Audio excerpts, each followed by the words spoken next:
ಇತ್ತೀಚೆಗೆ social media ಮತ್ತು news ಪೇಪರ್ದಾಗ 15 ವರ್ಷ ಹಿಂದಿಂದಾಗಿದ್ದು ಒಂದು ಕೇಸ್ ಬಗ್ಗೆ ಡಿಸ್ಕಷನ್ ಮಾಡೋದು ನೋಡತ್ತಾನೆ. ಅಕ್ಕು ಯಾದವ್ ಅನ್ನೋವ ನಾಗ್ಪುರ್ ಕೋರ್ಟ್ ರೂಮ್ದಾಗ ನಿಂತಿದ್ದ. ಅಚಾನಕ್ 200 ಹೆಣ್ಮಕ್ಳು ಕೋರ್ಟ್ ರೂಮ್ ಒಳಗೆ ಬಂದು ಅವ್ನು ಕ್ರೂರ ರೀತಿಲಿಂತ ಸಾಯಿಸ್ಬಿಟ್ರು.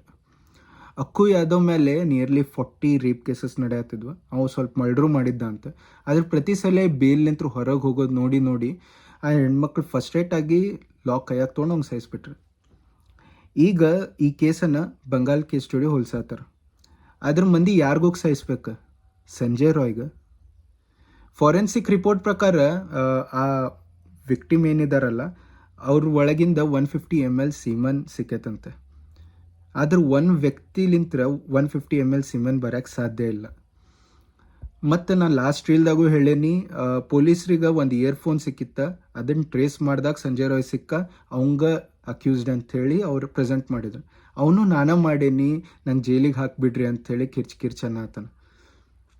ನಿಮ್ಗೇನೋ ಇದು ಡೀಪ್ ಸೀಕ್ರೆಟ್ ಅನ್ಸಾತಿಲ್ಲ ಗೌರ್ಮೆಂಟ್ಲಿಂತ ಕ್ರಿಯೇಟ್ ಮಾಡಿದ್ದು? ಅವ್ನು ಬಕ್ರಾಗತ್ಲೆ ಮುಂದೆ ನಿಲ್ಲಿಸಿ ಖರೆ ಅಕ್ಯೂಸ್ಡಿಗೆ ಎಲ್ಲೋ ಮುಚ್ಚಿಡಾತಾರ. ಸೆಂಟ್ರಲ್ ಗೌರ್ಮೆಂಟ್ ಇನ್ವಾಲ್ವ್ ಆಗಬೇಕು, ಸುಪ್ರೀಂ ಕೋರ್ಟ್ ಆ್ಯಕ್ಷನ್ ತೊಗೊಳ್ಳೇಬೇಕು.